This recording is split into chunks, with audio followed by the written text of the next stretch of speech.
ദൈവത്തിൻ്റെ തിരുനാമത്തിന് മഹത്വമുണ്ടാകട്ടെ. പരിശുദ്ധ കർമ്മല മാതാവേ, ഇന്ന് വിമല ഹൃദയ പ്രതിഷ്ഠ നടത്തുന്ന അങ്ങയുടെ മക്കൾ ഓരോരുത്തരെയും അങ്ങയുടെ തിരുമുമ്പിൽ സമർപ്പിക്കുന്നു. അവരുടെ ആത്മികവും ഭൗതികവുമായിട്ടുള്ള എല്ലാ നിയോഗങ്ങളും അമ്മയുടെ മുമ്പിൽ സമർപ്പിക്കുന്നു. അമ്മയുടെ സ്വന്തമായി തീരുന്ന ഈ മക്കൾക്ക് വേണ്ടി അമ്മേ മാതാവേ, എപ്പോഴും മാധ്യസ്ഥം അപേക്ഷിച്ച് പ്രാർത്ഥിക്കണമേ. നന്മ നിറഞ്ഞ മറിയമേ, സുസ്ഥി, കർത്താവ് അങ്ങയുടെ കൂടെ സ്ത്രീകളിൽ അങ്ങ് അനുഗ്രഹിക്കപ്പെട്ടവളാകുന്നു. അങ്ങയുടെ ഉദരത്തിൻ ഫലമായി ഈശോ അനുഗ്രഹിക്കപ്പെട്ടവനാകുന്നു. പരിശുദ്ധ മറിയമേ, തമ്പുരാൻ്റെ അമ്മേ, പാപികളായ ഞങ്ങൾക്ക് വേണ്ടി ഇപ്പോഴും ഞങ്ങളുടെ മരണസമയത്തും തമ്പുരാനോട് അപേക്ഷിച്ചു കൊള്ളണമേ. ആമേൻ. ഈശോ മിശിഹായുടെ എല്ലാ വാഗ്ദാനങ്ങൾക്കും ഞങ്ങൾ യോഗ്യരാകുവാൻ സർവേശ്വരൻ്റെ പരിശുദ്ധ ദൈവമാതാവേ, ഞങ്ങൾക്ക് വേണ്ടി അപേക്ഷിക്കണമേ. മിശിഹായിൽ ഏറെ സ്നേഹിക്കപ്പെടുന്നവരെ, ഇന്ന് കർമ്മല മാതാവിൻ്റെ തിരുനാളാണ്. തിരുനാളിൻ്റെ മംഗളങ്ങൾ ഏറെ സ്നേഹത്തോടു കൂടി എല്ലാവർക്കും ആശംസിക്കുകയാണ്.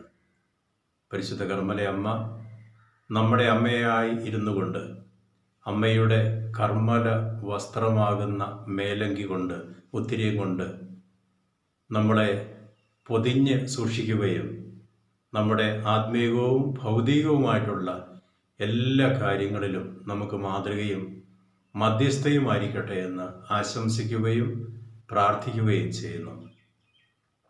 വിമല ഹൃദയ പ്രതിഷ്ഠ നടത്തി ഇന്ന് നമ്മൾ പരിശുദ്ധ അമ്മയുടെ സ്വന്തമായി തീരുകയാണ്. അതുവഴി നമ്മൾ ഈശോയുടെ സ്വന്തമായി തീരുന്നു. അമ്മയ്ക്ക് നമ്മൾ കൊടുക്കുന്നത് മുഴുവൻ അമ്മ മകന് സമർപ്പിക്കും. അമ്മയുടെ അനന്തമായിട്ടുള്ള പുണ്യ യോഗ്യതകളോട് ചേർത്ത് അമ്മ അത് തിരുക്കുമാരൻ്റെ മുമ്പിൽ സമർപ്പിക്കും. നമ്മൾ ഈ വിമല ഹൃദയ പ്രതിഷ്ഠ നടത്തുന്നത് രണ്ട് കാര്യങ്ങൾ ചെയ്തുകൊണ്ടാണ്.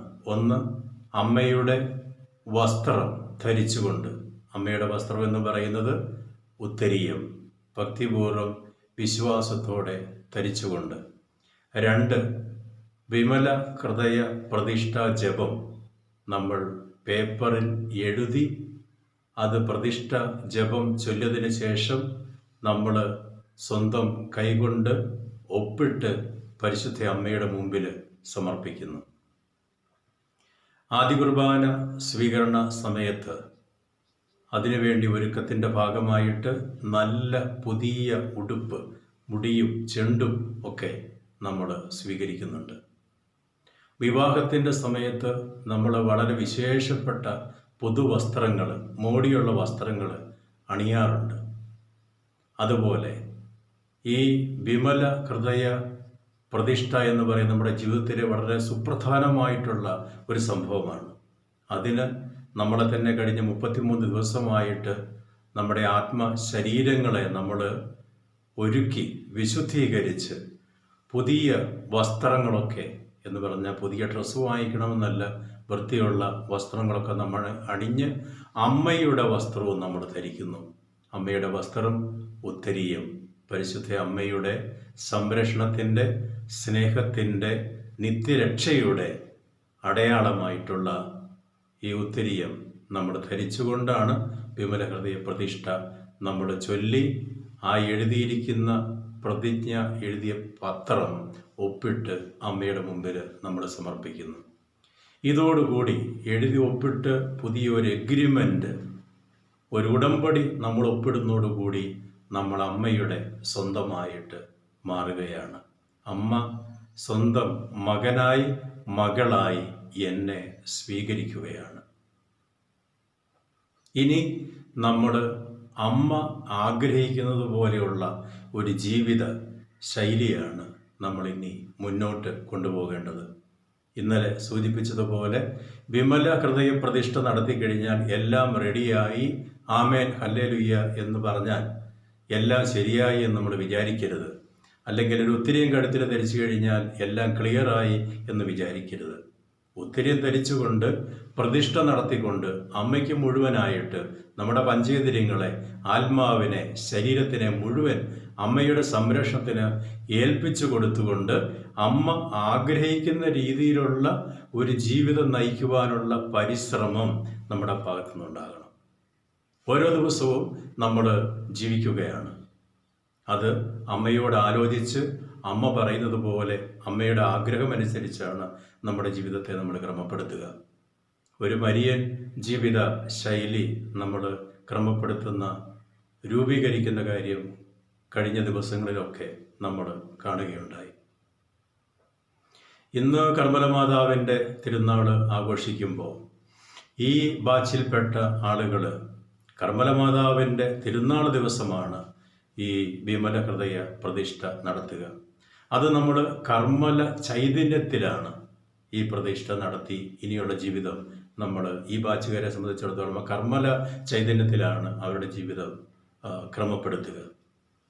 കർമ്മല മലയും ചൈതന്യം എന്നൊക്കെ പറഞ്ഞ് നമ്മൾ കുറച്ച് കാര്യങ്ങളൊക്കെ ചിന്തിക്കുകയുണ്ടായി. അത് കാര്യമായിട്ട് അടുത്തും എത്തിയിട്ടില്ല. കാരണം വളരെ വിശാലമായിട്ട് കിടക്കുന്ന ഒരു വിഷയമാണ്. ഒത്തിരി ധ്യാനിക്കാനും പ്രാർത്ഥിക്കാനും മനസ്സിലാക്കുവാനുമുണ്ട്. എങ്കിലും വളരെ പെട്ടെന്ന് ഇന്നേ ദിവസം നമുക്ക് ഈ കർമ്മല ചൈതന്യം ഒരു 3 അടിസ്ഥാനപരമായിട്ടുള്ള കാര്യങ്ങൾ മാത്രം പറഞ്ഞുകൊണ്ട് അവസാനിപ്പിക്കാം. ഒന്നാമത്തെ സംഗതി പ്രാർത്ഥന. അടിസ്ഥാനപരമായിട്ടുള്ള കർമ്മല ചൈതന്യത്തിൻ്റെ ഒരു ഭാഗമാണ് പ്രാർത്ഥന. 2 സമൂഹ ജീവിതം. 3 സേവനം. കർമ്മല ചൈതന്യത്തിൻ്റെ അടിസ്ഥാനപരമായിട്ടുള്ള സവിശേഷത പ്രാർത്ഥനാ ജീവിതമാണ്. ദൈവത്തിന് സമ്പൂർണമായിട്ട് സമർപ്പിച്ച് ദൈവത്തിന് ഒന്നാം സ്ഥാനം കൊടുത്ത് ഈശോയെപ്പോലെ ഈശോ പിതാവുമായിട്ട് എപ്പോഴും നിരന്തര സമ്പർക്കത്തിൽ ഏർപ്പെട്ടിരുന്നത് പോലെ നമ്മൾ എപ്പോഴും ദൈവ സാന്നിധ്യ സ്മരണയിൽ ദൈവത്തിൻ്റെ കണ്ണും വെട്ടത്തുള്ള ഒരു ജീവിതം. താപസന്മാർ മലയിൽ ലോകം മുഴുവൻ ഉപേക്ഷിച്ച് ലോകവുമായിട്ട് യാതൊരു ബന്ധവുമില്ലാതെ ജീവിച്ചിരുന്ന വ്യക്തികളാണ്. കർമ്മല ചൈതന്യം ഉൾക്കൊള്ളുന്ന കുടുംബജീവിതക്കാർക്ക് ജീവിത പങ്കാളിയെ മക്കളെ ഉപേക്ഷിച്ചിട്ട് മലയിൽ പോയി താപസ ജീവിതം നയിക്കുവാൻ സാധിക്കത്തില്ല. നമ്മളായിരിക്കുന്ന ആ ജീവിത അവസ്ഥയിൽ ദൈവത്തിന് ഒന്നാം സ്ഥാനം കൊടുത്തുകൊണ്ട് പരിശുദ്ധ അമ്മയെ കൂട്ടുപിടിച്ചുകൊണ്ട് എപ്പോഴും ദൈവത്തിൻ്റെ കണ്ണും വെട്ടത്തുള്ള ഒരു ജീവിതം, ദൈവത്തിൻ്റെ മുഖപ്രകാശത്തിൽ നടക്കുവാനുള്ള ഒരു തീരുമാനം, അതാണ് നമ്മൾ എടുക്കേണ്ടത്. പ്രാർത്ഥന നമ്മുടെ അധരത്തിൽ, ഹൃദയത്തിൽ എപ്പോഴും ഉണ്ടാകണം. യേശുവിൻ്റെ നാമം, മറിയത്തിൻ്റെ നാമം നമ്മൾ ഉച്ചരിച്ചുകൊണ്ട് ദൈവ സാന്നിധ്യ സ്മരണയിൽ നമ്മുടെ ജീവിതത്തെ നമ്മൾ കെട്ടിപ്പടുക്കണം. ഈ പ്രാർത്ഥനയ്ക്ക് അടിസ്ഥാനപരമായിട്ട് 2 കണ്ടീഷൻസ് വിശുദ്ധ അമ്മ ത്രേസ്യ പറയുന്നുണ്ട്.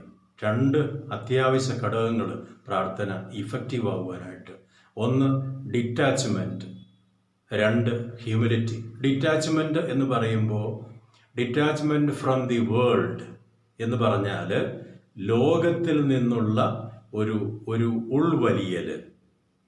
ലോകത്തെയും അതിൻ്റെ സുഖങ്ങളെയും അതിൻ്റെ മായാവലയത്തെ നമ്മൾ മനഃപൂർവ്വം നമ്മൾ ഉപേക്ഷിക്കണം. ദൈവത്തിന് ഒന്നാം സ്ഥാനം കൊടുത്തുകൊണ്ട് നമ്മുടെ ജീവിതത്തെ നമ്മൾ മുന്നോട്ട് നയിക്കണം. എലിയായുടെ ജീവിതം നമ്മൾ കണ്ടിരുന്നു. എലിയ പ്രവാചകന് സ്വന്തമായിട്ട് മേൽവിലാസമില്ല. അദ്ദേഹത്തിന് കുടുംബവും അതിനോട് ബന്ധപ്പെട്ട സംഗതികളും സ്വത്തുക്കളും അദ്ദേഹത്തിൻ്റെ ഭൗതികമായിട്ടുള്ള ഒരു കാര്യങ്ങളിലും അദ്ദേഹം ശ്രദ്ധ പതിച്ചിരുന്നില്ല. ദൈവം മാത്രം, ആ ഒരൊറ്റ വിചാരം മാത്രമേ ഉണ്ടായിരുന്നുള്ളൂ. അത് കഴിഞ്ഞ് നമ്മൾ കണ്ട പ്രവാചകനാണ് എലീഷ. എലീഷ ലോകം ഉപേക്ഷിച്ച വ്യക്തിയാണ്. ദൈവത്തിൻ്റെ വിളി ലഭിച്ചു കഴിഞ്ഞപ്പോൾ അദ്ദേഹത്തിൻ്റെ വരുമാന മാർഗം, അദ്ദേഹത്തിൻ്റെ കാളയെ അദ്ദേഹം കൊന്ന് അതിനെ വേവിച്ച് ആളുകൾക്ക് കൊടുക്കുവാനായിട്ട് ആ കാളയെ ഉഴുവാൻ ഉപയോഗിക്കുന്ന, നിലം ഉഴുവാൻ ഉപയോഗിക്കുന്ന കലപ്പയാണ് കത്തിച്ചത്. എന്ന് പറഞ്ഞു കഴിഞ്ഞാൽ തിരിഞ്ഞ് നോക്കുവാനുള്ള യാതൊരു സാധ്യതയില്ല. എല്ലാം നശിപ്പിച്ചിട്ട്, എല്ലാം ഉപേക്ഷിച്ചിട്ടാണ് ഈ എലീഷ ദൈവത്തിൻ്റെ പുറകെ, ദൈവത്തിൻ്റെ വിളിയുടെ പുറകെ സ്വരം ശ്രമിച്ച് അദ്ദേഹം ഇറങ്ങി പുറപ്പെടുക. കർത്താവ് നമ്മളോട് ആവശ്യപ്പെടുന്നത് അത് തന്നെയാണ്. കലപ്പയിൽ കൈവച്ചിട്ട് തിരിഞ്ഞു നോക്കുന്നവൻ സ്വർഗരാജ്യത്തിന് അവകാശിയല്ല എന്ന് പറഞ്ഞാൽ, നമ്മൾ തീരുമാനിച്ചിറങ്ങിയാൽ പിന്നെ പുറകോട്ട് ഒരു നോട്ടമില്ല. ദൈവമാണ് നമ്മുടെ ലക്ഷ്യം. ആ ലക്ഷ്യത്തെ മുന്നിൽ കണ്ടുകൊണ്ട് നമ്മുടെ ജീവിതത്തെ നമ്മൾ ക്രമപ്പെടുത്തണം. സൈമൺ സ്റ്റോക്ക് നമ്മൾ കണ്ടു. ഇംഗ്ലണ്ടിലെ എല്ലാ ജീവിത സൗകര്യങ്ങളുണ്ടായിരുന്ന ആ ചെറുപ്പക്കാരൻ ഒരു മരത്തിൻ്റെ പൊത്തിൽ അനേക വർഷങ്ങൾ ജീവിച്ച്, കാട്ടിൽ നിന്ന് അരുവിയിലെ വെള്ളം കുടിച്ച്, കാട്ടുകിഴങ്ങുകളും പച്ചിലയും കാട്ടിലെ പഴങ്ങളും മാത്രം ഭക്ഷിച്ച് താപസ ജീവിതം നയിച്ച വ്യക്തിയാണ് പിന്നീട് കർമ്മല മലയിലേക്ക് കയറുന്നത്. ലോകം ഉപേക്ഷിച്ചവനാണ്.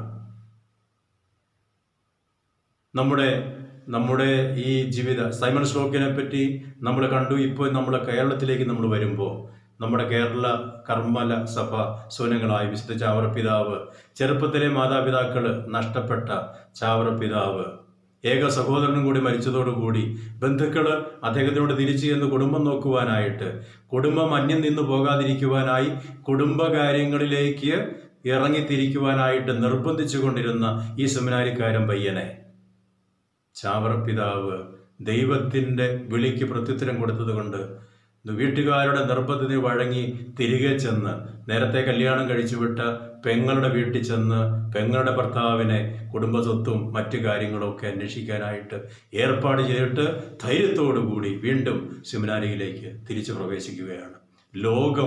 ലോകസുഖങ്ങൾ ഉപേക്ഷിച്ചവരാണ് നമ്മുടെ പിതാവ്. എബ്രാസ്യാമ്മ അന്ന് കാലത്തെ വളരെ സമ്പന്നമായിട്ടുള്ള ഒരു കുടുംബത്തിൽ ജനിച്ച്, അവള് കർമ്മലീത്ത സന്യാസികൾ നടന്നിരുന്ന ബോർഡിങ്ങിൽ നിന്ന് പഠിച്ച കുട്ടിയാണ്. ലോകത്തിൽ ഒത്തിരി സാധ്യതകൾ അവൾക്കുണ്ടായിരുന്നു. അതെല്ലാം ഉപേക്ഷിച്ചിട്ടാണ് സന്യാസ ജീവിതം തിരഞ്ഞെടുത്ത് കർമ്മലീത്ത സഭയിലേക്ക് അവൾ ചേരുന്നത്. ലോകം ഉപേക്ഷിച്ചവളാണ്. ദൈവത്തെ നമുക്ക് തേടണമെങ്കിൽ നമ്മൾ ലോകം ഉപേക്ഷിക്കണം. ദൈവസാന്നിധ്യ സ്മരണയിൽ നമ്മൾ എപ്പോഴും മുന്നോട്ട് ജീവിതത്തെ ക്രമപ്പെടുത്തണമെങ്കിൽ ലോകത്തിൻ്റെതായിട്ടുള്ള എല്ലാ മായ വലയങ്ങളും സുഖങ്ങളും സന്തോഷങ്ങളുമൊക്കെ നമ്മൾ പരിത്യജിക്കണം. അതാണ് ഡിറ്റാച്ച്മെൻറ്റ് എന്ന് വിശുദ്ധ അമ്മ ത്രേസ്യ ഉദ്ദേശിക്കുന്നത്. രണ്ടാമത്തെ സംഗതി എന്ന് പറയുന്നത് ഹ്യൂമിലിറ്റിയാണ്, എളിമ. പരിശുദ്ധ അമ്മയാണ് മാതൃക. എളിമയുടെ മാതൃകയാണ് അമ്മ. അമ്മ തന്നെ പറയുന്നുണ്ട്, അവിടുന്ന് തൻ്റെ ദാസിയുടെ താഴ്മയെ തൃക്കൺ പാർത്തു. ശക്തനായവൻ വലിയ കാര്യങ്ങൾ ചെയ്യുന്നതിന് വേണ്ടി അമ്മയുടെ എളിമയെ തൃക്കൺ പാർത്തു. ദൈവം അത് വലുതായി കണ്ടു. ദൈവത്തിൻ്റെ മുമ്പിൽ എളിയ ദാസിയായിട്ട് അമ്മ വ്യാപരിച്ചു. വിശുദ്ധാത്മാക്കളുടെ എല്ലാ ജീവിതം നമ്മൾ പരിശോധിക്കുമ്പോൾ ഇതാണ് നമ്മൾ കാണുന്നത്. എലിയ പ്രവാചകൻ, നമുക്ക് ഒത്തിരി വിസ്തരിക്കാൻ സമയമില്ല. എലിയ പ്രവാചകൻ കാർമൽ മലയിൽ ബാൽദേവന്റെ 450 പ്രവാചകന്മാരെ, അക്ഷേരാദേവതയുടെ 400 പ്രവാചകന്മാരെ വെല്ലുവിളിച്ച് സത്യദൈവത്തിൻ്റെ ശക്തി എന്താണ് എന്ന് കാണിച്ചു കൊടുത്തതാണ്. ആകാശത്തിൽ നിന്നും പ്രാർത്ഥിച്ച് അഗ്നി ഇറക്കിയ പ്രവാചകൻ. അത് കഴിഞ്ഞ് 10 മിനിറ്റ് കഴിയുമ്പോൾ കാലിൻ്റെ ഇടയ്ക്ക് മുഖമെല്ലാം അമർത്തി വിനീതനായിട്ട് മഴയ്ക്ക് വേണ്ടി പ്രാർത്ഥിക്കുന്നത് നമ്മൾ കാണുന്നുണ്ട്. ഇത്രയും ശക്തിയുള്ള അത്ഭുതം പ്രവർത്തിച്ച ഈ പ്രവാചകൻ എളിമയോടുകൂടി നിലത്ത് മുഖം അമർത്തി വിനീതനായി ദൈവത്തിൻ്റെ മുമ്പിൽ കിടക്കുകയാണ്. പ്രതിനോട് ഓരോ പ്രാവശ്യം പറയുന്നുണ്ട്, മഴ വരുന്നുണ്ടോ നീ നോക്ക്. 1, 2, 3, 4, 5, 6 പ്രാവശ്യമല്ല, 7-ാം പ്രാവശ്യമാണ്. ഇത് സൂചിപ്പിക്കുന്നത് എളിമയോടുകൂടി അവിടുത്തെ മുമ്പിൽ വ്യാപരിക്കണം എപ്പോഴും. ഒരു അത്ഭുതം നടന്നു, ദൈവം ഇടപെട്ടു എന്ന് പറഞ്ഞുകൊണ്ട് പിന്നെ എപ്പോഴും സ്റ്റൈലായിട്ട് നടന്നാൽ ദൈവം ഇടപെടണമെന്നില്ല. എളിമയോടുകൂടി വിനയത്തോടുകൂടി നമ്മുടെ അഹത്തെ, നമ്മുടെ അഹങ്കാരത്തെ നമ്മൾ ബലി കഴിച്ചുകൊണ്ട് ദൈവത്തിൻ്റെ മുമ്പിൽ ഞാൻ പാപിയാണ്, നിസ്സാരനാണ് എന്നുള്ള ബോധ്യത്തോടു കൂടി അവിടുത്തെ മുമ്പിൽ എളിമയോടുകൂടി, പ്രത്യാശയോടുകൂടി, ക്ഷമയോടുകൂടി നമ്മൾ വ്യാപരിക്കണം എന്നാണ് അമ്മ ത്രേസ്യ അല്ലെങ്കിൽ ഈ വിശുദ്ധരൊക്കെ നമ്മളോട് ആവശ്യപ്പെടുന്നത്. അപ്പം നമ്മുടെ പ്രാർത്ഥനാ ജീവിതം, ദൈവ തിരുമുമ്പിലുള്ള നമ്മുടെ നടത്തം ഏറ്റവും ഫലവത്താകണമെങ്കിൽ നമ്മൾ ലോകത്തെ ഉപേക്ഷിച്ച് ദൈവത്തിന് ഒന്നാം സ്ഥാനം കൊടുക്കണം. നമ്മുടെ അനുദിന ജീവിത സാഹചര്യത്തിൽ ദൈവത്തിനായിരിക്കണം ഒന്നാം സ്ഥാനം. ജീവിത പങ്കാളിക്കോ, മക്കൾക്കോ, വീടിനോ, സ്ഥലത്തിനോ, ബാങ്ക് ബാലൻസിനോ അല്ല, ദൈവത്തിന് ഒന്നാം സ്ഥാനം കൊടുക്കണം. എളിമയോടുകൂടി അവിടുത്തെ മുമ്പിൽ നിൽക്കണം എപ്പോഴും. രണ്ടാമത്തെ സംഗതി കർമ്മല ചൈതന്യവുമായിട്ട് നമ്മൾ ബന്ധപ്പെട്ട് ചിന്തിക്കുമ്പോൾ സമൂഹ ജീവിതം. കർമ്മലയിലെ താപസന്മാർ സമൂഹമായിട്ട് അവിടെ ജീവിച്ചിരുന്നു. ഒരുമിച്ച് അവർ ദൈവത്തെ സ്തുതിച്ച് മഹത്വപ്പെടുത്തി, ഒരുമിച്ച് ഭക്ഷണം കഴിച്ചു, ഒരുമിച്ച് അവർ ജോലി ചെയ്തു. അതാണ് സങ്കീർത്തകൻ പറയുന്നത്, സഹോദരന്മാർ ഒരുമിച്ച് വസിക്കുന്നത് എത്രയോ ആനന്ദകരം. സമർപ്പിതർക്ക് അവരുടെ കമ്മ്യൂണിറ്റിയുണ്ട്, അവരുടെ സമൂഹമുണ്ട്. കുടുംബജീവിതം നയിക്കുന്ന വ്യക്തികളെ സംബന്ധിച്ചിടത്തോളം കർമ്മല ചൈതന്യത്തിൻ്റെ സമൂഹ ജീവിതം എന്ന് പറയുന്നത് അവരുടെ തന്നെ കുടുംബമാണ്. ജീവിത പങ്കാളി, മക്കള്, അവരോട് ഒരുമിച്ച് ദൈവത്തെ മഹത്വപ്പെടുത്തുക, സന്തോഷങ്ങളും ദുഃഖങ്ങളും ഒരുമിച്ച് അനുഭവിക്കുക, മറക്കാനുള്ളതും പൊറുക്കാനുള്ളതും മറക്കുകയും പൊറുക്കുകയും ചെയ്യുക, പലതും കണ്ടില്ല കേട്ടില്ല എന്നടിക്കുക, പരസ്പരം പ്രോത്സാഹിപ്പിക്കുക. ജീവിത പങ്കാളിയും മക്കളും, അപ്പനും മക്കളും, അപ്പനും അമ്മയും മക്കളും അടങ്ങുന്ന കുടുംബം, അതാണ് അവരുടെ സമൂഹം. നസ്രത്തിലെ തിരുക്കുടുംബം പോലെ ഓരോ കുടുംബവും രൂപാന്തരപ്പെടുന്നതിന് വേണ്ടി കർമ്മലമ്മയോട് നമ്മൾ പ്രാർത്ഥിക്കണം. മൂന്നാമത്തെ അടിസ്ഥാനപരമായിട്ടുള്ള കർമ്മല ചൈതന്യത്തിൻ്റെ ഭാഗമാണ് സേവനം എന്ന് പറഞ്ഞു കഴിഞ്ഞാൽ പരസ്പരം ഭാരം വഹിക്കുവാൻ, അവൻ്റെ ആവശ്യം എന്താണ് എന്ന് കണ്ടറിഞ്ഞ് അവനെ സഹായിക്കുവാൻ. അത് പ്രാർത്ഥന കൊണ്ടായിരിക്കാം, പ്രോത്സാഹനം കൊണ്ടായിരിക്കാം, അല്ലെങ്കിൽ നമ്മുടെ കഴിവനുസരിച്ച് അവനെ സഹായിക്കുന്നത് കൊണ്ടാകാം. ദൈവം 10 കൽപ്പന തന്നിട്ട് ആ കൽപ്പനകളെ വളരെ ചുരുക്കി, രണ്ടായിട്ടങ്ങ് ചുരുക്കി. ദൈവത്തെ സ്നേഹിക്കുക, സഹോദരങ്ങളെ സ്നേഹിക്കുക. ദൈവത്തെ സ്നേഹിക്കാൻ നമുക്ക് സാധിക്കണമെങ്കിൽ അത് സഹോദരങ്ങളിലൂടെ സാധിക്കത്തുള്ളൂ. നമ്മൾ സ്നേഹിക്കുക, ഐ ലവ് യു എന്ന് പറഞ്ഞുകൊണ്ടിരുന്നാൽ സ്നേഹമാകത്തില്ല. സ്നേഹം പ്രവൃത്തിയിലൂടെ പ്രായോഗികമാക്കണം. പ്രവൃത്തിയില്ലാത്ത വിശ്വാസം ചത്തതാണെന്നാണ് പൗലോസ് ശ്ലീഹ നമ്മളെ പഠിപ്പിക്കുക. പരിശുദ്ധ അമ്മ നമുക്ക് മാതൃകയായി നിൽക്കട്ടെ.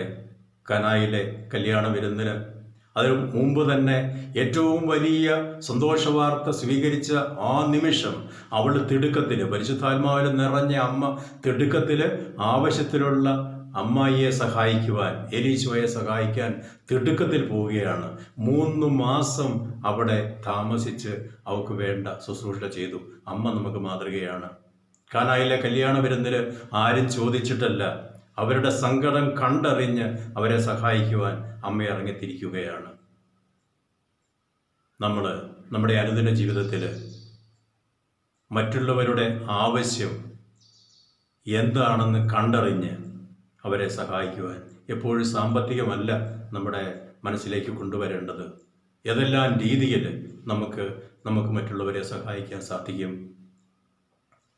മഠത്തിൻ്റെ 4 ഭിത്തികൾക്ക് വെളിയിലേക്ക് പോകാതിരുന്ന എപ്രാസ്യ അമ്മ മറ്റുള്ളവരെ സഹായിക്കാൻ കണ്ടുപിടിച്ച അവർക്കുണ്ടായിരുന്ന അവസരം എന്ന് പറയുന്നത് പ്രാർത്ഥനയാണ്. മരിച്ചാലും ഞാൻ മറക്കുകയില്ല എന്ന് പറഞ്ഞ് മറ്റുള്ളവർക്ക് വേണ്ടി എപ്പോഴും പ്രാർത്ഥിച്ചു കൊണ്ടിരുന്ന, മധ്യസ്ഥ പ്രാർത്ഥന നടത്തിക്കൊണ്ടിരുന്ന ഒരു കർമ്മല അമ്മയാണ് എപ്രാസ്യ അമ്മ. മറ്റുള്ളവരെ പ്രാർത്ഥന കൊണ്ട്, പ്രോത്സാഹനം കൊണ്ട്, സാമ്പത്തികമായിട്ടും, ഒരു സന്ദർശനം വഴിയായിട്ട്, ഒരു ഫോൺ വിളി വഴിയായിട്ട്, അല്ലെങ്കിൽ ഒരു നോട്ടം വഴിയായി, ഒരു പുഞ്ചിരി വഴിയായി നമുക്ക് മറ്റുള്ളവരെ സഹായിക്കാൻ സാധിക്കും. പ്രിയ സഹോദരങ്ങളെ, കർമ്മല മാതാവിൻ്റെ തിരുനാൾ ദിവസം വിമല ഹൃദയ പ്രതിഷ്ഠ നടത്തി പരിശുദ്ധ അമ്മയുടെ സ്വന്തമായി തീർന്ന നമ്മൾ അമ്മയെ ആഗ്രഹിക്കുന്നത് പോലെയുള്ള ഒരു ജീവിതം ഇന്ന് വളരെ തീഷ്ണതയോടെ ആരംഭിക്കുകയാണ്, തുടരുകയാണ്. കൂടുതൽ തീഷ്ണതയോടെ പ്രാർത്ഥിച്ച് ദൈവത്തിന് ഒന്നാം സ്ഥാനം കൊടുത്ത് ദൈവത്തിൻ്റെ മുമ്പിൽ വിനയത്തോടെ വ്യാപരിച്ചുകൊണ്ട് നമ്മളായിരിക്കുന്ന സമൂഹത്തിൽ, കുടുംബത്തിലാകാം, സമർപ്പിത സമൂഹത്തിലാകാം, മറ്റുള്ളവർക്ക് വേണ്ടി മാധ്യസ്ഥ കഴിച്ചുകൊണ്ട് സുഖങ്ങളും ദുഃഖങ്ങളും ഒരുമിച്ച് പങ്കുവെച്ചുകൊണ്ട് പലതും കണ്ടില്ല കേട്ടില്ല നടിച്ചുകൊണ്ട് ക്ഷമിച്ചുകൊണ്ട് മറന്നുകൊണ്ട് പുറത്തുകൊണ്ട് ക്ഷമ കൊടുത്തും ക്ഷമ വാങ്ങിച്ചും ആവേശത്തിലിരിക്കുന്ന സഹോദരങ്ങളെ, അകത്തും പുറത്തുമുള്ളവരെ അവരുടെ ആവശ്യം എന്താണെന്ന് ഇങ്ങോട്ട് അറിയിച്ചില്ലെങ്കിലും അത് കണ്ടറിഞ്ഞ് അവർക്ക് വേണ്ടി വേണ്ട സഹായങ്ങളൊക്കെ ചെയ്തുകൊണ്ടും പരിശുദ്ധ അമ്മയുടെ മക്കളായി തീരുവാനായിട്ട് നമുക്ക് പരിശ്രമിക്കാം. അങ്ങനെ നമ്മൾ തീരുമാനിച്ചു കഴിയുമ്പോൾ ഈ അമ്മ നമ്മുടെ ജീവിതത്തിൽ ആത്മീയവും ഭൗതികവുമായിട്ടുള്ള കാര്യങ്ങൾ ക്രമപ്പെടുത്തുവാൻ അമ്മ ഇറങ്ങി പുറപ്പെടും എന്നാണ് എൻ്റെ ബോധ്യം. ഒരു അനുഭവം കൂടി പങ്കുവെച്ചുകൊണ്ട് നമ്മുടെ ഇന്നത്തെ ഈ ധ്യാന ചിന്തകൾ നമ്മൾ അവസാനിപ്പിക്കുകയാണ്. ഒരു 4 ദിവസം മുമ്പ് ഒരമ്മ എന്നെ ഫോണിൽ വിളിച്ചു. എന്നിട്ട് എന്നോട് പറഞ്ഞു, സംസാരിക്കാൻ സമയമുണ്ടോ? ഞാൻ പറഞ്ഞു സംസാരിക്കാൻ സമയമുണ്ട്, സംസാരിച്ചോളാൻ പറഞ്ഞു. എന്നിട്ട് ഈ അമ്മ പറഞ്ഞു, ഞാനും എൻ്റെ ജീവിത പങ്കാളി ഭർത്താവും 2 മക്കളുമാണ് ഞങ്ങൾക്ക് ഉള്ളത്. വിമല ഹൃദയ പ്രതിഷ്ഠ നടത്തുന്ന ഈ ഗ്രൂപ്പിൽ ഞങ്ങളും ഉണ്ട്. അപ്പം ഞാൻ ചോദിച്ചു, എങ്ങനെയാണ് ഇത്രയും ദൂരം എന്നുള്ള നിങ്ങൾ എങ്ങനെയാണ് ഇത് അറിഞ്ഞ് ഇതിനകത്ത് കൂടിയെന്ന് ചോദിച്ചു. പറഞ്ഞു, ബോംബെയിൽ ജോലി ചെയ്യുന്ന ഇന്ന സഹോദരി വഴിയായിട്ടാണ് ഈ കാര്യങ്ങളൊക്കെ ഞങ്ങൾ അറിയുന്നത്. അവരുടെ ജീവിതത്തിൽ ഒത്തിരി നന്മകളൊക്കെ ഉണ്ടായി എന്ന് പറഞ്ഞ് എൻ്റെ പ്രശ്നം അറിയാമെന്ന് ഇവരെന്നോട് സംസാരിച്ച് എന്നെ ഇതിനകത്ത് ചേർത്തതാണ്. എന്നിട്ട് ഈ അമ്മ പറയുകയാണ്, എൻ്റെ ജീവിത പങ്കാളി ജോലി ഉണ്ടായിരുന്നു, ഒരു പ്രത്യേക സാഹചര്യത്തിൽ ചെറിയ അപകടമൊക്കെ വന്നിട്ട് നന്നായിട്ട് ജോലി ചെയ്യാൻ പറ്റാത്ത ഒരു അവസ്ഥയായി. എനിക്കാണെങ്കിൽ ഇല്ലാത്ത അസുഖങ്ങൾ ഒന്നും ഇല്ല. 2 മക്കളും PGക്ക് പഠിക്കുന്നതാണ്, ഒരു പെണ്ണും ഒരു ചെറുക്കനും. ചെറുക്കന് ലിവർ സിറോസിസ് രോഗമാണ്. പല ചികിത്സകളെല്ലാം ചെയ്ത് ഒന്നിനും പുറകെ ഒന്നായിട്ട് പ്രശ്നങ്ങൾ കൂടിക്കൂടി വരുന്നു. കടബാധ്യത ഒത്തിരിയുണ്ട്. ജീവിതത്തിൽ പ്രതീക്ഷ നഷ്ടപ്പെട്ട അനുഭവം. ഇങ്ങനെ ഇരിക്കുമ്പോഴാണ് ഞങ്ങളുടെ കുടുംബത്തിൻ്റെ അടിത്തറ തകർക്കുന്ന രീതിയിൽ ഒരു സംഭവം ഞങ്ങളുടെ കുടുംബത്തിലുണ്ടാകുന്നു. ഞങ്ങളുടെ മകള്, PGക്ക് പഠിക്കുന്ന മകള്, ഒരു തെറ്റായ പ്രേമബന്ധത്തിൽ ഉൾപ്പെട്ടു. അതിൻ്റെ വേദന ഒരു അടി കൂടി അതിൻ്റെ ആക്കം കൂട്ടിയത് അവള് അന്യ ജാതിയിൽപ്പെട്ട ഒരു ചെറുക്കൻ, അതും ഏറ്റവും താഴ്ന്ന ജാതിയിൽപ്പെട്ട ഒരു ചെറുക്കനുമായിട്ടാണ് ഈ പ്രേമബന്ധം. ഇതും കൂടി അറിഞ്ഞതോടുകൂടി ഇനി ജീവിച്ചിട്ട് കാര്യമില്ല എന്ന് ഞാൻ തീരുമാനിച്ചു. കെട്ടിത്തൂങ്ങി ചാകണോ വിഷം കുടിച്ച് ചാകണോ എന്ന് ഞാനിങ്ങനെ ആലോചിച്ച് ഭ്രാന്ത് പിടിച്ച് നടക്കുന്ന അവസരത്തിൽ എങ്ങനെയോ ആരുടെയൊക്കെയോ പ്രാർത്ഥന ഫലമായിട്ടാണ് ഈ ബോംബെയിലുള്ള ഈ സഹോദരിയുമായിട്ട് സംസാരിക്കാൻ ഒരവസരം കിട്ടിയത്. ഏതായാലും പറഞ്ഞതനുസരിച്ച് ഒന്നോടെ പരീക്ഷിക്കാമെന്ന് വിചാരിച്ച് വിമല ഹൃദയ പ്രതിഷ്ഠ നടത്തുന്ന ഗ്രൂപ്പിൽ പേര് കൊടുത്തോളാൻ പറഞ്ഞു. ഈ മകൾക്ക്, അന്യജാതിയിൽപ്പെട്ട ഇവൻ്റെ പുറകെ നടക്കുന്ന ഈ മകൾക്ക് പ്രാർത്ഥനയെന്ന് കേൾക്കുമ്പോൾ ചെകുത്താൻ കുരിശ് കാണുന്നത് പോലെയാണ്. നിർബന്ധിച്ച് കൊണ്ടിരുത്തിയാലും 10 മിനിറ്റ് കഴിയുമ്പോൾ അവൾ മൊബൈലും പിടിച്ചെഴുന്നേറ്റ് പോവും. മകനാണെങ്കിൽ അസുഖങ്ങൾ ഒന്നിനു പുറകെ ഒന്നായിട്ട് ഇങ്ങനെ വന്നുകൊണ്ടിരിക്കുന്നത് കൊണ്ട് അവന് നിരാശയായി. ഭർത്താവ് ഇങ്ങനെയുള്ള അവസ്ഥയിലൂടെ കടന്നു പോകുന്നതുകൊണ്ട് വിശ്വാസം നഷ്ടപ്പെട്ട അവസ്ഥ. ഞാനും മടുത്തു. ഏതായാലും വിമല ഹൃദയ പ്രതിഷ്ഠയ്ക്ക് ഇവിടെ ബന്ധപ്പെട്ട് ചെയ്യേണ്ട കാര്യങ്ങളൊക്കെ ഇന്നതൊക്കെയാണ് എന്ന് മനസ്സിലാക്കി ഞങ്ങളങ്ങ് ആരംഭിച്ചു. ആദ്യമൊക്കെ ബുദ്ധിമുട്ട്, മകളൊന്നും അടുക്കുന്നില്ലായിരുന്നു. അത് കഴിഞ്ഞിട്ട് ജോസൂട്ടി ബ്രദറിനെ ഒന്ന് വിളിക്കണമെന്ന് പറഞ്ഞു. വിളിച്ചു. ഇന്ന കാര്യങ്ങളെല്ലാം ചെയ്യണമെന്ന് പറഞ്ഞു. അതനുസരിച്ചുള്ള കാര്യങ്ങൾ ക്രമപ്പെടുത്തുവാൻ തീരുമാനിച്ചു. ഒത്തിരിയും ധരിക്കുന്ന കാര്യം പറഞ്ഞു. ഒത്തിരിയും പണ്ട് കിട്ടിയതാണ്, പിന്നെ അത് ഒരിക്കലും ധരിച്ചിട്ടില്ല, ധരിക്കാൻ ഇഷ്ടവുമില്ലായിരുന്നു. ഏതായാലും ഇതിൻ്റെ ഭാഗമായിട്ട് ഞങ്ങൾ പള്ളിയിൽ പോയി ബുക്ക് സ്റ്റോളിൽ പോയി ഒത്തിരിയും വാങ്ങിച്ചുകൊണ്ട് ബൈബിളൊക്കെ വാങ്ങിച്ചുകൊണ്ട് വന്നു, ഒത്തിരിയും ധരിച്ചു. പ്രാർത്ഥന, ഓരോ ദിവസത്തെ പ്രാർത്ഥനകൾ മൊബൈലിൽ കിട്ടുന്നതനുസരിച്ച് അത് ഇങ്ങനെ ചൊല്ലിക്കൊണ്ടിരുന്നു. ജപമാലയൊക്കെ ചൊല്ലി ബൈബിൾ വായിച്ചുകൊണ്ടിരുന്നു കഴിഞ്ഞപ്പോൾ ഈ മകള് വന്ന് പറയുകയാണ്, അമ്മേ, എല്ലാവർക്കും സങ്കടമല്ലേ, ഞാൻ ആ ബന്ധം ഉപേക്ഷിക്കാനായിട്ട് തീരുമാനിച്ചു, എനിക്ക് വിശ്വസിക്കാൻ പറ്റിയില്ല. മകള് തമാശ പറയുന്നതാണ് എന്ന് ഞാൻ വിചാരിച്ചു. ഏതായാലും അതിനോട് കണ്ട് സംസാരങ്ങളൊക്കെ ഇങ്ങനെ തുടർന്നു, പ്രാർത്ഥനകൾ തുടർന്നുകൊണ്ടിരുന്നു. അവൾ കൂടുതൽ താല്പര്യത്തോടെ വരെ പ്രാർത്ഥിക്കാൻ തുടങ്ങി. അപ്പോൾ ഇതിനോട് ബന്ധപ്പെട്ട പ്രാർത്ഥനകൾ, കുടുംബ പ്രാർത്ഥന, ജപമാലയൊക്കെ മണിക്കൂറുകൾ പ്രാർത്ഥനയായി. അപ്പോൾ ഒരു ദിവസം ഇവിടെ പറഞ്ഞു, അമ്മ തന്നെ ഈ ചെറുക്കനോട് പറഞ്ഞ് ഈ ബന്ധം ഒഴിവാക്കി തരണം. ഞാൻ എന്നിട്ട് ചെറുക്കനോട് സംസാരിച്ചു. ആദ്യം അവൻ അമ്പനും പിന്നും അടുക്കത്തില്ലായിരുന്നു, പക്ഷേ അവസാനം അവനും സമ്മതിച്ചു. ഇന്ന് ആ ബന്ധം ഉപേക്ഷിച്ച് വളരെ സന്തോഷത്തോടു കൂടി മകള് ഞങ്ങളുടെ കൂട്ടത്തിലുണ്ട്. അതോടൊപ്പം തന്നെ വളരെ അത്ഭുതകരമായിട്ടുള്ള രണ്ടാമത്തെ സംഭവം, എൻ്റെ അച്ഛൻ അതെങ്ങനെ പറയണമെന്നറിയാൻ പാടില്ല. ലിവർ സിറോസിസിനുള്ള പ്രശ്നങ്ങൾ കൂടി വന്നുകൊണ്ടിരുന്ന അവസരത്തിലാണ് ഞങ്ങൾ ഈ പ്രതിഷ്ഠയ്ക്കുള്ള ഒരുക്കങ്ങളൊക്കെ നടത്തി, വചന വായന തുടങ്ങി, ഒത്തിരിയും ധരിച്ചു. അതുപോലെ തന്നെ പ്രാർത്ഥനകളെല്ലാം ചൊല്ലി തുടങ്ങിയിട്ട് ടെസ്റ്റ് നടത്തി കഴിഞ്ഞപ്പോൾ ഒരു ദിവസത്തെ റിസൾട്ട് വന്നപ്പോൾ നെഗറ്റീവായിട്ട് കാണുന്നു. മകളുടെ ജീവിതത്തിൽ ഇങ്ങനെ ഒരു മാറ്റം വന്നു കഴിഞ്ഞപ്പോൾ അമ്മ ഇടപെട്ടതാണെന്ന് ഞങ്ങൾ വിശ്വസിച്ചു. ഏതായാലും കുറച്ച് ദിവസങ്ങൾ കഴിഞ്ഞപ്പോൾ അടുത്ത ടെസ്റ്റിന് ഒന്നോടെ നോക്കാമെന്ന് ഇവിടെ നോക്കിക്കഴിഞ്ഞ് കഴിഞ്ഞപ്പോൾ അത് നെഗറ്റീവ്. ഡോക്ടറുമായിട്ട് സംസാരിച്ച് കഴിഞ്ഞപ്പോൾ പറഞ്ഞു, ഇങ്ങനെ ഒരു അസുഖം വന്നതായിട്ടുള്ള യാതൊരു ലക്ഷണങ്ങളും ഇപ്പോൾ ഇല്ല എന്ന് പറഞ്ഞു. അതുകൊണ്ട് നല്ലവനായ ദൈവത്തിന്, പരിശുദ്ധ അമ്മയിലൂടെ എങ്ങനെയാണ് നന്ദി പറയേണ്ടത് എനിക്കെന്ന് അറിയത്തില്ല എന്ന് പറഞ്ഞ് ഈ അമ്മ വളരെ സന്തോഷത്തോടു കൂടി, നന്ദിയോടുകൂടി സംസാരിച്ചു. പ്രിയപ്പെട്ടവരെ, ഞാനിപ്പോൾ ഇത് പങ്കുവയ്ക്കുവാൻ കാരണം, ഇത്രയും ദൂരത്തിൽ നമ്മളുമായിട്ട് യാതൊരു പരിചയമില്ലാത്ത ഈ അമ്മയെ ആരുടെയൊക്കെയോ പ്രാർത്ഥന വഴിയായിട്ട് ഈ കൂട്ടായ്മയിലേക്ക്, ഈ വിമല ഹൃദയ പ്രതിഷ്ഠ ഗ്രൂപ്പിൽ ചേർത്ത് വെച്ച് അമ്മ അവരുടെ ജീവിതത്തിൽ ഇടപെടാൻ തീരുമാനിച്ചു. അപ്പോൾ നമ്മുടെ കൂട്ടായ്മയിൽപ്പെട്ട സഹോദരൻ പറഞ്ഞു കൊടുത്തത് ഇന്നിൻ്റെ കാര്യങ്ങളെല്ലാം അഡീഷണലായിട്ട് ചെയ്യണമെന്ന് പറഞ്ഞു. ഈ അമ്മ പറയുകയാണ്, ഞങ്ങളുടെ വീട്ടിലൊരു ബൈബിൾ ഉണ്ടായിരുന്നു, ഒരു പുതിയ ബൈബിൾ കൂടെ ഞങ്ങൾ വാങ്ങിച്ചു. ഞങ്ങളെല്ലാവരും ബൈബിൾ ഒരു പ്രാവശ്യം മൊത്തം വായിച്ച് തീർക്കാൻ തീരുമാനിച്ചു. എല്ലാ ദിവസവും ഉൽപ്പത്തി മുതൽ വെളിപാട് വരെ മൊത്തം വായിക്കുവാൻ ഞങ്ങൾ തീരുമാനിച്ചു. ഉത്തരം ഭക്തിപൂർവ്വം ധരിക്കുവാൻ തീരുമാനിച്ചു. എല്ലാ ദിവസവും കുടുംബ പ്രാർത്ഥന ചെല്ലുവാൻ ഞങ്ങൾ തീരുമാനിച്ചു. തീരുമാനം മാത്രമല്ല, അതങ്ങോട്ട് ജീവിതത്തിൽ പ്രാവർത്തികമാക്കാൻ തുടങ്ങിക്കഴിഞ്ഞപ്പോൾ മാതാവിൻ്റെ മാധ്യസ്ഥ ശക്തി അവർക്ക് അനുഭവിക്കാൻ സാധിക്കുകയാണ്. അമ്മ നമ്മുടെ ജീവിതത്തിൽ ഇടപെടണമെങ്കിൽ, നമുക്ക് വേണ്ടി പുത്രൻ്റെ മുമ്പിൽ മാധ്യസ്ഥം അപേക്ഷിച്ച് പ്രാർത്ഥിക്കണമെങ്കിൽ നമ്മൾ ചെയ്യേണ്ട കാര്യങ്ങൾ നമ്മൾ ചെയ്യണം. നമ്മൾ ആദ്യം ഇറങ്ങി പുറപ്പെടണം. നമ്മൾ ആദ്യം തീരുമാനിക്കണം. ആ തീരുമാനം ജീവിതത്തിൽ നമ്മൾ പ്രാവർത്തികമാക്കണം. ക്ഷമയോടെ, വിശ്വാസത്തോടെ നമ്മൾ നിലകൊള്ളുക. അമ്മ നമ്മുടെ കൂടെ ഉണ്ടാവും.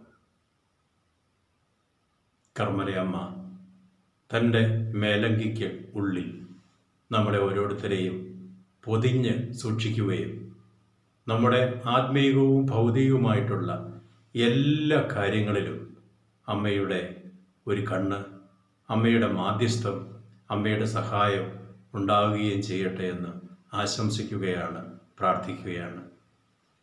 ഒരിക്കൽ കൂടി എല്ലാവർക്കും പരിശുദ്ധ കർമ്മല മാതാവിൻ്റെ തിരുനാളിൻ്റെ മംഗളങ്ങൾ ഏറെ സ്നേഹത്തോടു കൂടി ആശംസിക്കുകയാണ്.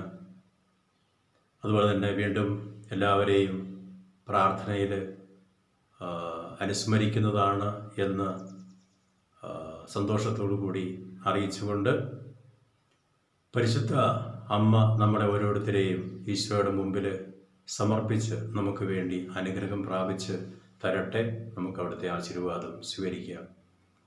നമ്മുടെ കർത്താവ് ഈശോ മിശിഹായുടെ കൃപയും പിതാവായ ദൈവത്തിൻ്റെ സ്നേഹവും പരിശുദ്ധാത്മാവിൻ്റെ സഹവാസവും പരിശുദ്ധ കർമ്മല മാതാവിൻ്റെ ശക്തമായിട്ടുള്ള മാധ്യസ്ഥവും വിശുദ്ധ യേശുപിതാവിൻ്റെ കൂട്ടായ്മയും നാം എല്ലാവരുടെയും കൂടി ഉണ്ടായിരിക്കട്ടെ.